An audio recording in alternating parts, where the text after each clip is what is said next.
Hey, all right, we are in video number 3, or step number 3, really, because we had our intro. In this video, we want to find your believers, your super fans. Why? Because we all need those avid believers and loyalists that will raise their voice on your behalf. These are the people who eat, sleep, and breathe your brand. They aren't just regular supporters, they are your brand ambassadors and early adopters to whatever is next on your agenda. So this lesson is all about laying the groundwork to attract those super fans who are truly passionate about your cause before making that all important ask for a donation. So right now, we are going to cover how to do this through empowering your supporters, the importance of good copy, how to find aligned partners, and generating an audience for your brand to talk to. So 4 different steps here. So, and the first one is empowering your supporters. And I want to talk about Dressember for a second. This is the organization that I am a monthly donor to, the collective. Dressember is all about a community of international advocates that utilize fashion and creativity to help end human trafficking. And when I talk about empowering your supporters, it's giving them the framework, the knowledge, the materials to go out on your behalf and amplify the work that you're doing. Like, it's giving them the approval to be creative and taking it into their own hands. So for background context on Dressember, every December, note the name of the organization, advocates from all over the world pledge to wear a dress or a tie for the 31 days of December.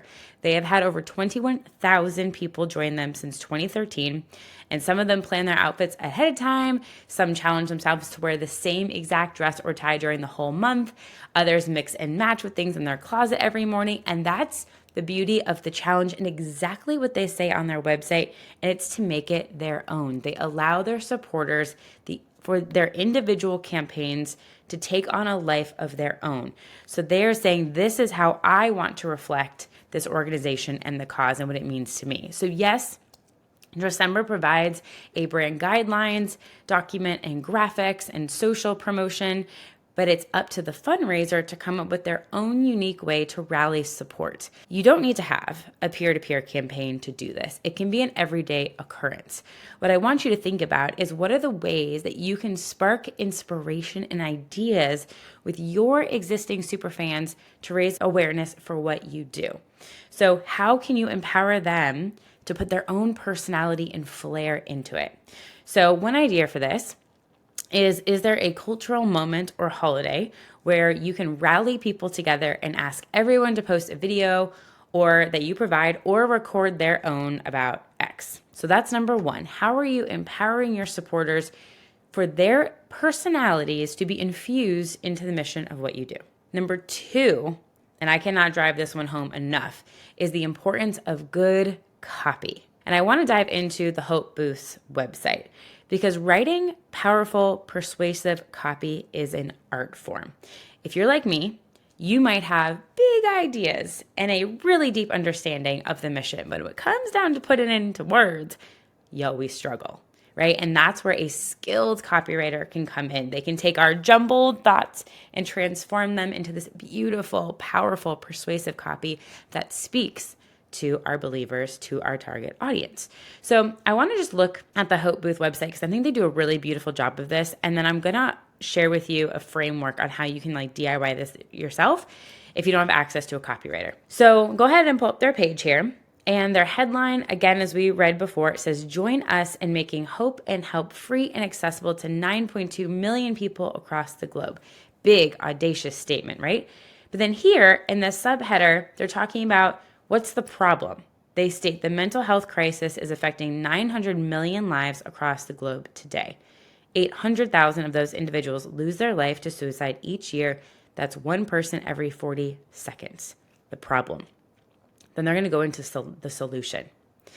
A contribution of $20 a month will give 71 individuals direct access to mental health care and give us the ability to install 100 Hope Booths in multiple languages around the world within the next 2 years, reaching over 9.2 million individuals. That is such a specific, succinct solution. They're not saying we'll provide mental health care with Hope Booths. No, they're saying the exact dollar a month, the amount of individuals, the amount of hope boosts, how many people that's going to reach. So specific. Then success. Join the movement today, and together we will end the global mental health crisis until we can say hope has won. Calling people in.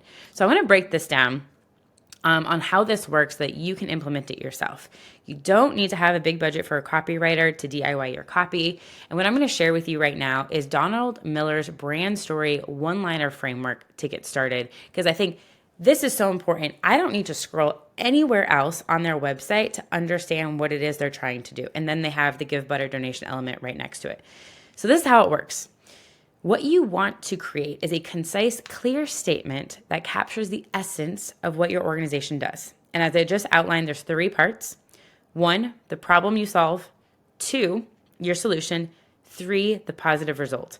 This formula makes your message straightforward and memorable. And this is very, very crucial for your monthly giving landing page because it quickly communicates the value of recurring donations, it resonates with donors, and it makes your mission easy to understand. So again, let's put this into practice. Your problem, you want to identify the issue your organization addresses. And I'm going to give you examples of this in a second. 2 is the solution. How does your nonprofit solve this problem? And 3 is success. What is the positive outcome or the transformation that you're providing? So I wanted to share with you a funny one that we all can probably resonate with. Let's talk about a plumber. A plumber. Okay. The problem a plumber might say is when you have a clogged toilet and don't know what to do, it can be an embarrassing experience, especially if you have friends coming over. Something we can all resonate and visualize. Solution.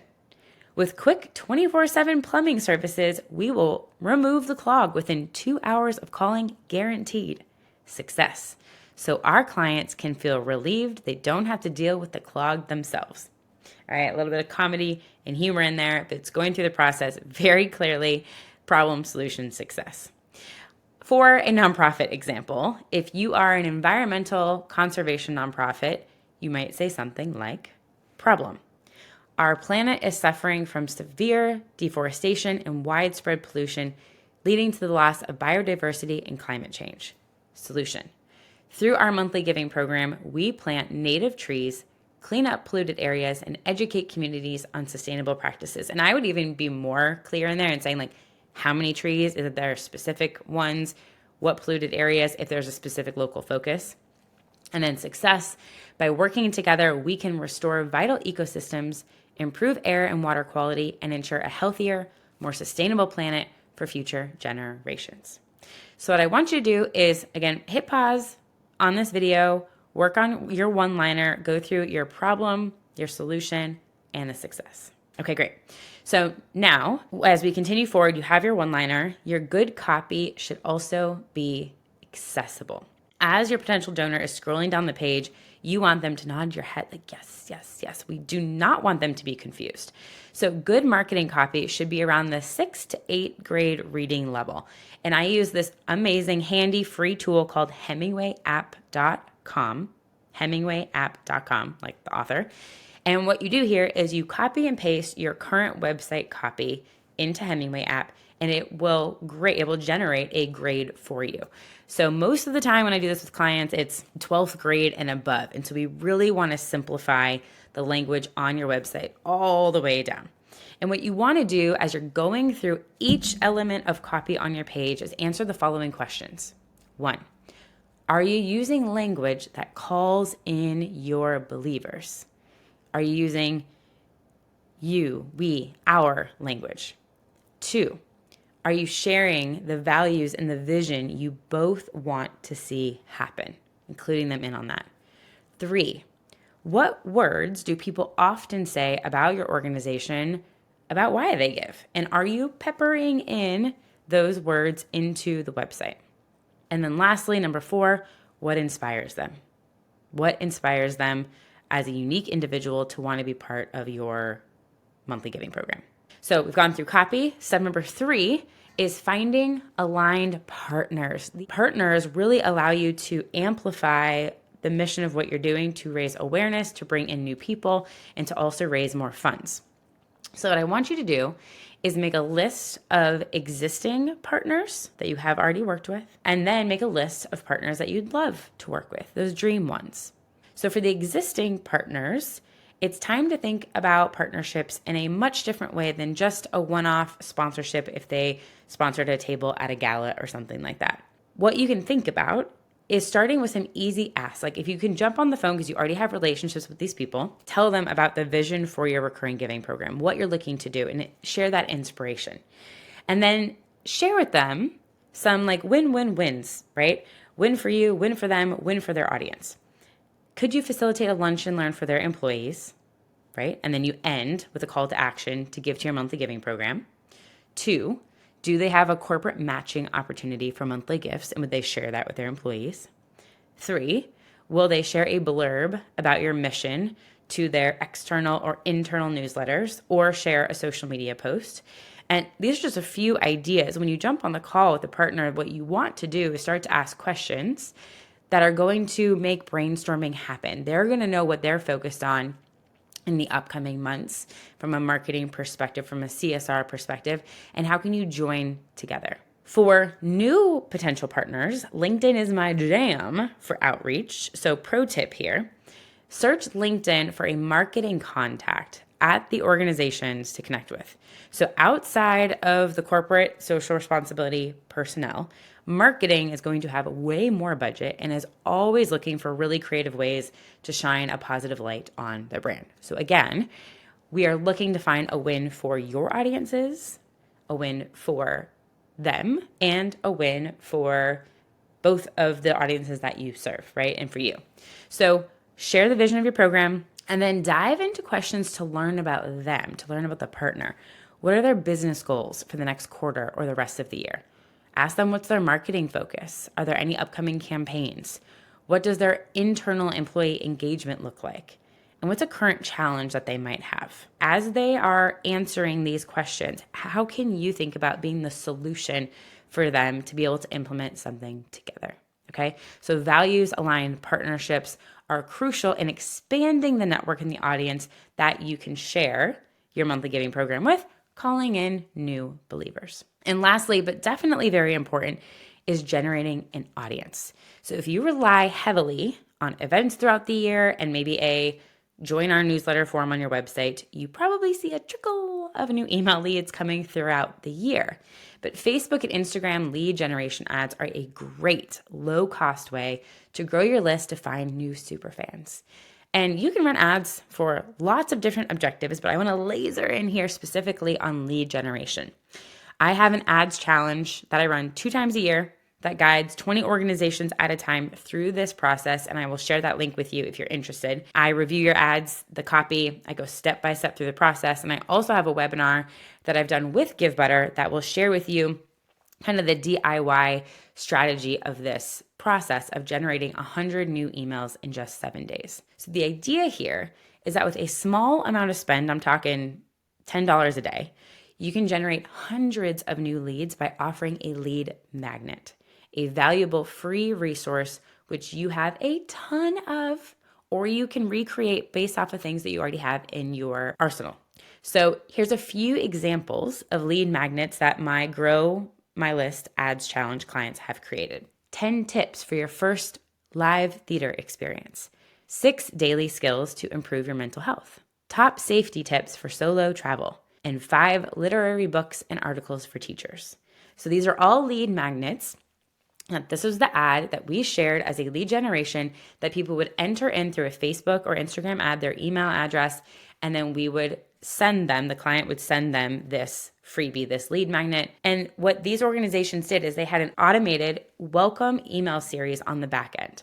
So what's happening is they sign up for lead magnet, they go into this email funnel, and people are continuously nurtured and continue to learn about your mission. And therefore, when you are ready to make the ask to become monthly giving, and even I would say in that first email, you can make an ask.